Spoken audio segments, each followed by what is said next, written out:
In the audience chamber of Nevaz Berrag, King Thongren Whitehammer and Duke Laegaire spoke of the main problems facing the Crimson Peaks, and found that they had much in common. "Seems we are of similar mind, Duke," the king said, "and that could prove to make us worthy allies to one another." "I feel the same way, Dwarf King," Laegaire responded, "and I have some thoughts on how we could advance each other's goals." Thongren nodded. "And what might that be?" "We owe a debt of blood to the elves of Port Kervion, but are in no position to resolve it, while the Dark God's followers pressure us from the west." "And you are wanting my people to keep the Dark Ones occupied while you go hunting knife-ears?" the king interrupted. "Just so, great Dwarf King." "Well, the Dark Ones are sitting a little close to our borders than I would like. But that conflict would happen close to the Blood Wood, and if it spills over, we may end up having to deal with the Wood Folk as well." "Perhaps," Laegaire conceded, "but my questing knights have returned with tales of conflict between the Wood Folk and their kin of Port Kervion. It may be that they would prove worthy allies to help keep Victus's people in check." "Ha!" the Dwarf King laughed.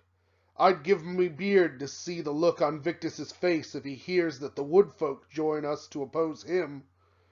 "As would I," Laegaire responded. "But there is one more question. What of the Silurians?" "Bah! To my mind, they're about their own business. They use those odd portals to move around, and haven't intruded on our lands. I say keep an eye on 'em, and let 'em be. If they choose to work against anyone but Victus, we can deal with them when it comes. But I don't see the point of making more enemies at the moment." "Perhaps a wise decision. So we are agreed?" "Aye, I'll send some of the new clan's forces that have joined us to keep the Dark Ones from your flank. But I say be about your business quick. They are wily foes, and on open ground they may be able to work around us." All right, and we have another battle report ready for you guys tonight. This one is my Warriors of the Dark Gods facing Michael's Dwarven Hordes, representing new forces that have joined with the clans of Nevaz Berrag. So I want to go ahead and apologize up front if my voice is not great. I am sick, so I'm kind of trying to work through it. So I apologize for that up front. What we've got for you guys tonight is actually a very large game for us. It's 4,500 points. We're only getting one game in this week, so we figured we might as well do a bigger one. And we are using the breakthrough scenario. So we've got to get scoring units into each other's deployment zones. So let's go ahead and get ready with deployment, starting with the Dwarven Holds. Okay, up on the hill, we have a rune-crafted organ gun. Next to that is an engineer with the Wormslayer rocket. Then there is a unit of 15 Kingsguard with full command. Next to that is a unit of 20 Greybeards with shields and throwing weapons with full command. With them is a runic smith with the runes of Reckoning, Gleaming, and Resilience, as well as a shield and a rune of iron. Next to that is a runed up flame cannon. Then there is a big old brick of 30 Deep Watch with full command. Hanging out with them is the Thane Battle Standard Bearer. He is on an oath, has the Oath Stone, shield, 2 runes of iron, rune of smashing, rune of might, and rune of fury. Next to that is another runed up flame cannon. I think he's afraid of my infantry. Next to that is another unit of 20 Greybeards with full command, shields, and throwing weapons. Then on the far end, there's a second group of 15 Kingsguard with full command, and a steam bomber. Alright, so seeing all of this, he actually dropped his whole army first, so I deployed in response to that, and I'm trying to do a denied flank sort of thing to keep me as far away from that freaking ruined up organ gun as I possibly can get. So starting way over here on the side, we have a Blood Beast, which is bonded to my BSB. I'll explain him in a moment. Then there are 6 Wasteland Trolls. Next to that is a unit of 15 Wasteland Warriors with full command and the Banner of Fury. Hanging out with them is my BSB, the Anointed Harbinger of Wrath. He is bearing the Charm of Cursed Iron and the Rending Banner. He also has the Wilding Blood upgrade, so he can, in essence, count as a general to my trolls, which is really the whole point for it. Next to that is a little dart of 5 dogs, the Warhounds. Then behind the Warhounds is my general. He is a Sorcerer of Change on a disc. He has 4 spells to the lore of the occultism lore. He also has a Talisman of Supreme Shielding on him for a 4-up ward save. So an awful lot of points in there. I haven't played with occultism yet, so I guess we're going to find out if it's worth the more than 700 points I'm spending on it in this army. Next to that is a unit of 15 Wasteland Warriors of Change. They have hand weapon and shield. Behind that is a Wasteland Giant. Then a unit of 3 Crusher Knights with full command and the Stalker's Standard. And holding up the far end is a unit of 6 Once Chosen. They have full command and the Banner of Speed on them. So, because he dropped his whole army first, obviously he goes first. So he is going to push hard up here on my left. He decided to go ahead and move his organ gun to 3 inches because I didn't leave him anything in range to start the game off. So fun. He's also pushing up his hammerers to just kind of get into what they can and destroy things. In the center here, he's pushing stuff up as well. He takes the wall there on the right-hand side, but he's leaving himself open shots with the flame cannons. And over here, he's trying to lure out my frenzy guys with the chopper. During magic phase, he pops off a -1 to be wounded on the Deep Watch, which I was fine with because I have no shooting, and I don't really expect to get into them before that spell goes away, so I let him have it and stop the rest of his magic. Then he goes into shooting, the flame cannon goes off, he's just within range to hit my Once Chosen, ends up inflicting 2 wounds. And then it's my turn. I start off with the Blood Beast charging the bomber. He chooses to flee and runs like absolute crazy, ends up behind his unit. But he had to roll really good because I rolled double 6s on the charge. Still didn't touch him because he fled through a unit, and I end up here. On this side, I decide to go ahead and just send these guys into it.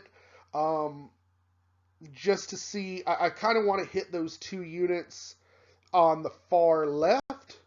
I don't really want to deal with the Deep Watch, but if I can get these faster movements into those guys or beyond them, I'm hoping to be able to run circles around the Deep Watch and just kind of avoid them. So we'll see how well that's going to work out.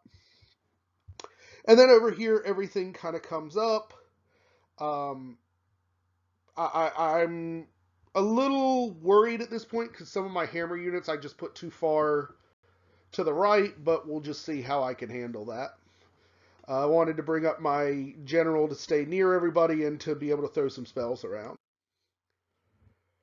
But I get a decent magic phase and then fail to cast my first spell to try and get Forbidden Lore up and my magic phase. So with no shooting, we go on to Dwarven Hold's turn 2.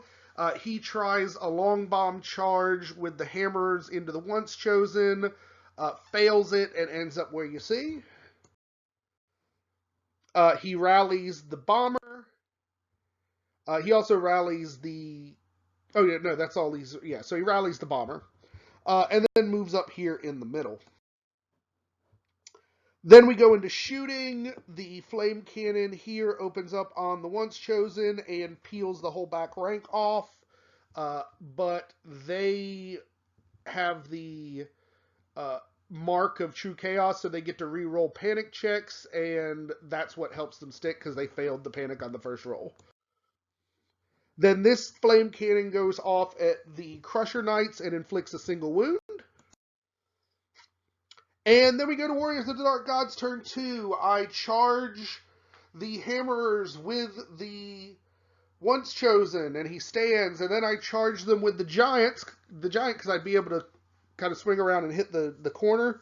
And he fails his leadership 9 rerollable terror check and takes off running. I don't catch him because I just rolled like garbage, and this is where they end up. I also charged the Crusher Knights into that middle unit and failed that badly, and so I basically stopped in what is an auto charge for the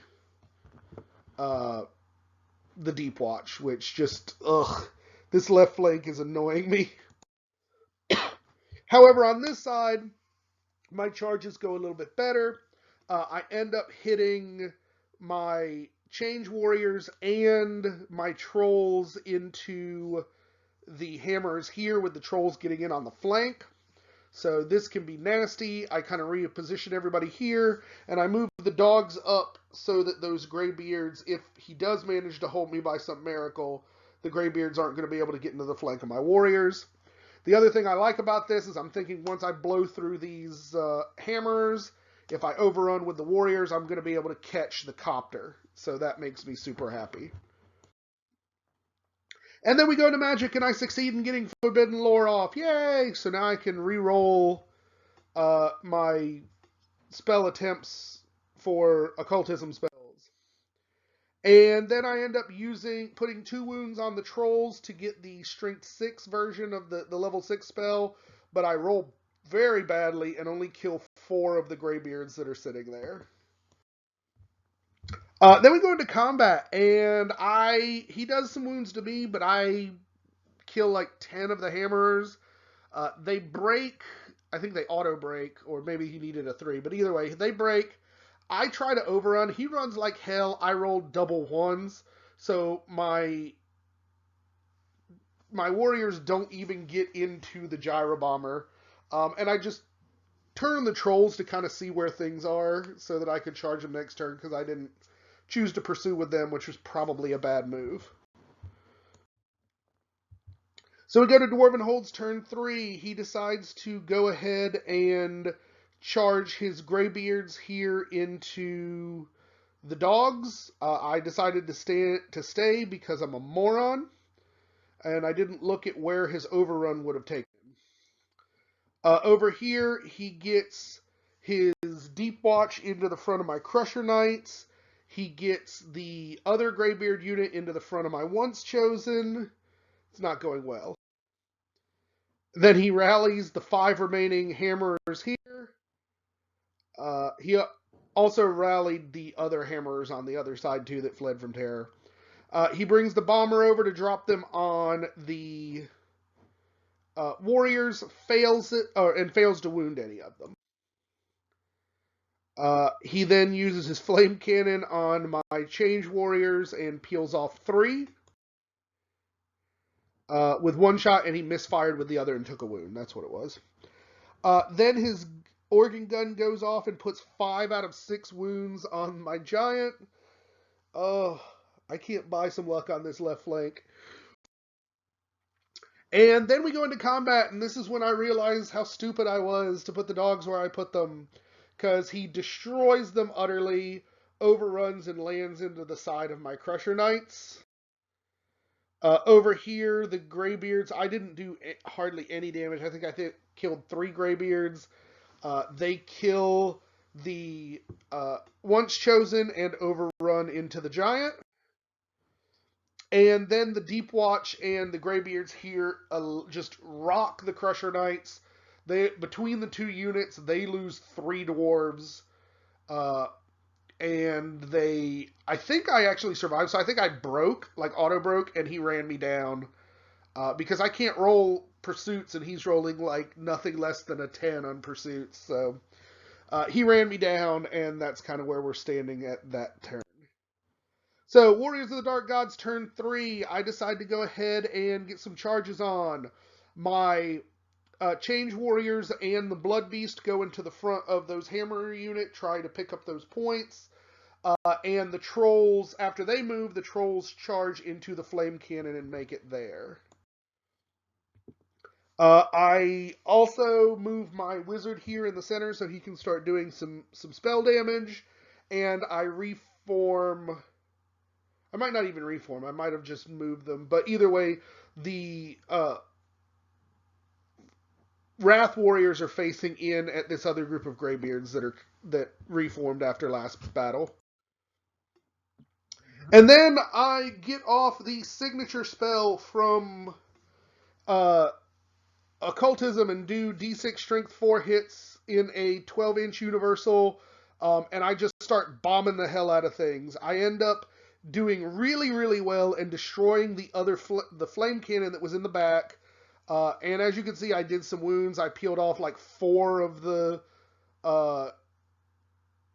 hammers in the back and killed a decent number of my own guys. But I think I did really well, and getting rid of that second Flame Cannon was certainly a good thing. Over here we go into combat. Obviously, one hammer is not going to stand up against the Blood Beast, so the Blood Beast overruns and runs off the table, and the Change Warriors turn around to see what else they can get into. Over here, the combat does not go well. My giant is killed before he gets to... No, I think he did swing. I think he killed 3 dudes, and then they murdered him. So we go into Dwarven Hold's turn 4, and the Greybeards decide to go ahead and charge into my Wrath Warriors.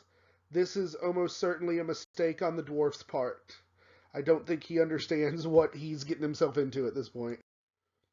And over here, he does some pushes towards the center of the board in my general, and does some reforming over here.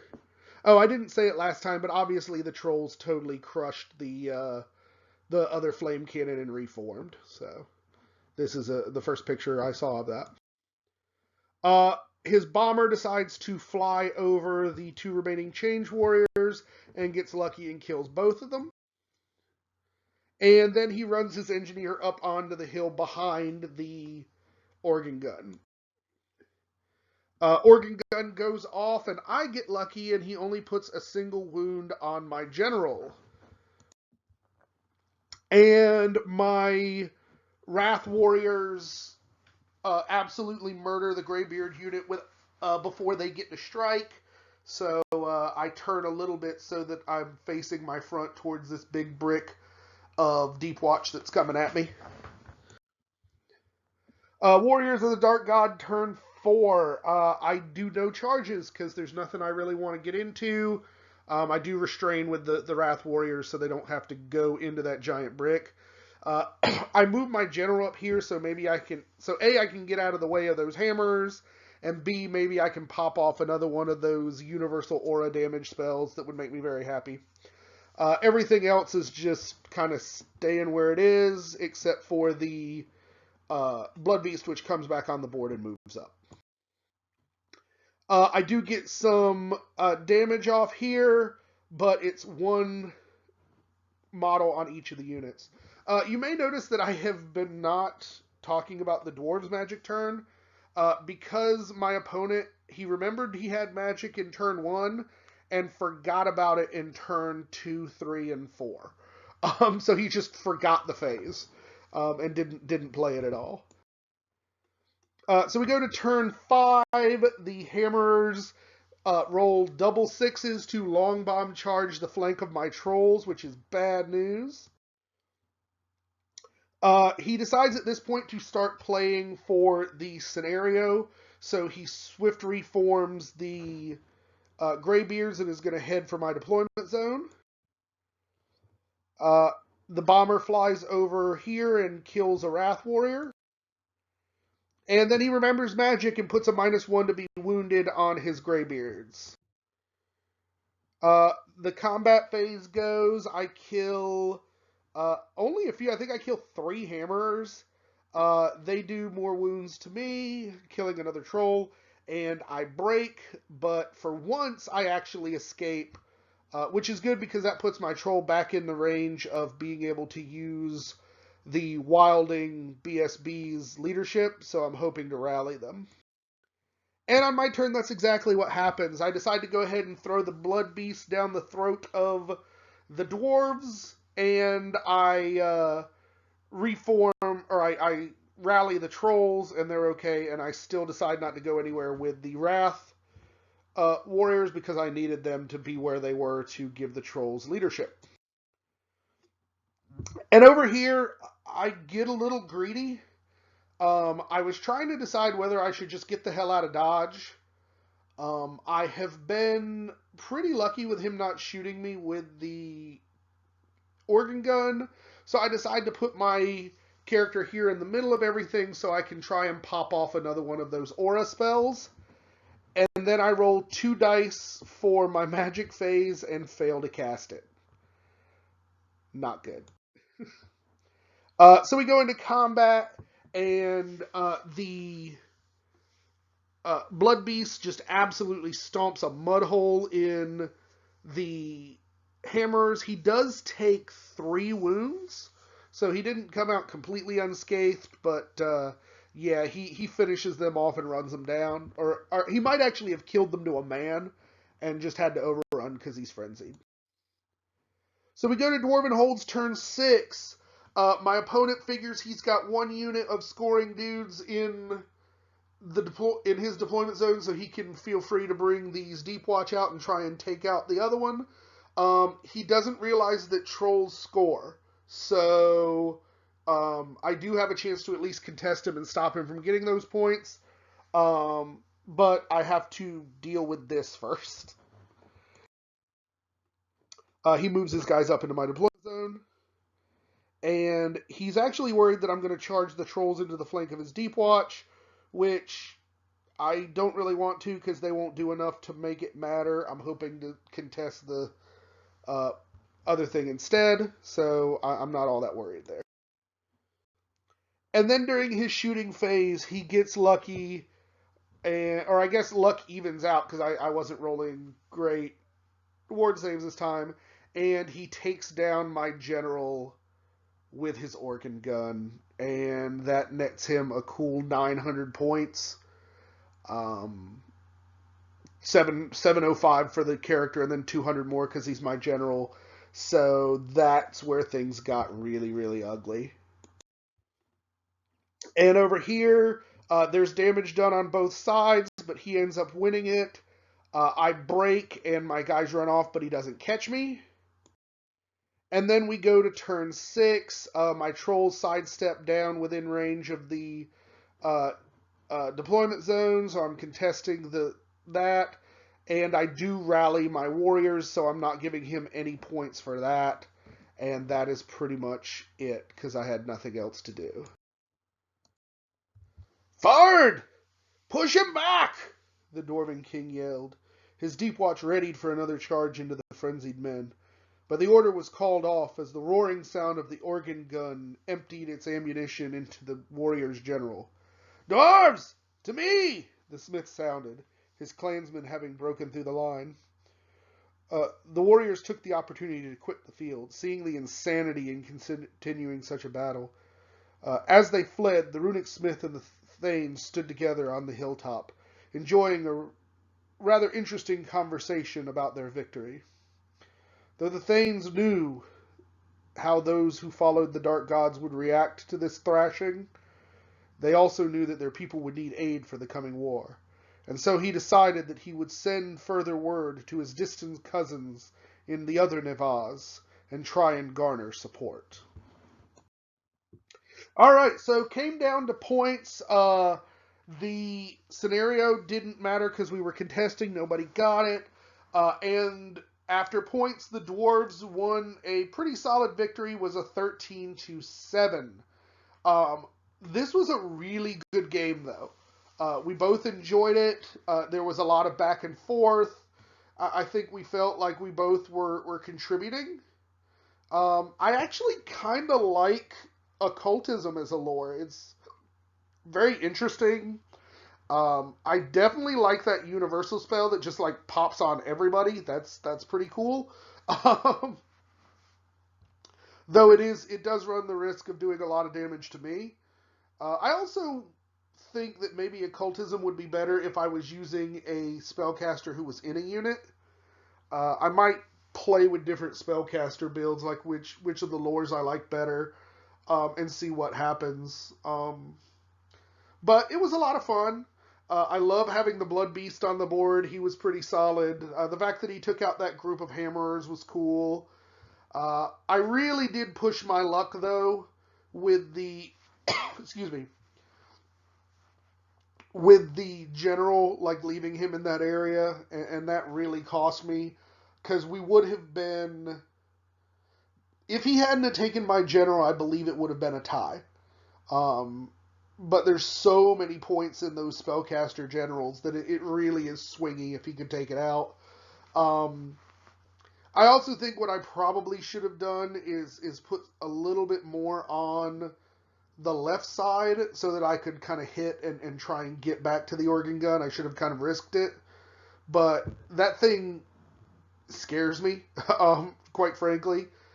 It wounds just about anything in my army on twos with the rune bonus, and with the engineer there giving it the pluses to hit. I just didn't feel like I had anything that could deal with that fast enough to try risking it. But um, all in all, it was a good game. Like I said, I like the Warriors as they are now.